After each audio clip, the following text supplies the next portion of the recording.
ఒక అడవిలో సింహం, చిరుతపులి కలిసి ఉండేవి. రెండిటికీ వయసైపోవడంతో పెద్దగా వేటాడలేకపోయేవి. ఉన్నదాంట్లోనే ఏదోలా సరిపెట్టుకునేవి. ఓసారి వాటికి వరుసగా వారం రోజులపాటు తినడానికి ఏమీ దొరకలేదు. ఆకలితో నకనకలాడిపోయాయి. అదే సమయంలో వాటికో జింకపిల్ల కనిపించింది. అప్పుడు సింహం, మిత్రమా, మనం ఎవరికి వారే వేటాడుతుంటే జంతువులు పారిపోతున్నాయి. ఈసారి ఇద్దరం కలిసే చెరోవైపు నుంచి దాడి చేద్దాం అని చెప్పింది.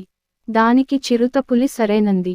రెండూ కలిసి తెలివిగా వేటాడటంతో జింకపిల్ల దొరికిపోయింది. దాంతో వాటి సంతోషానికి అవధుల్లేవు. అయితే సింహం మాత్రం, కలిసి వేటాడాలన్న ఆలోచన మొదట వచ్చింది నాకు. అందుకే ముందు నేనే తింటాను అంది. దానికి చిరుతకు ఎక్కడలేని కోపం వచ్చింది. దాంతో, అక్కడ ఉన్నదే చిన్న జింకపిల్ల. ముందు నువ్వు తింటే మొత్తం తినేస్తావు. ఇద్దరం కలిసే వేటాడాం, కలిసే తిందాం అని చెప్పింది. దానికి సింహం ఒప్పుకోలేదు. మాటామాటా పెరిగింది. అసలు నీకు వాటానే ఇవ్వను. మొత్తం నేనే తింటాపో అని ఉరిమింది చిరుత.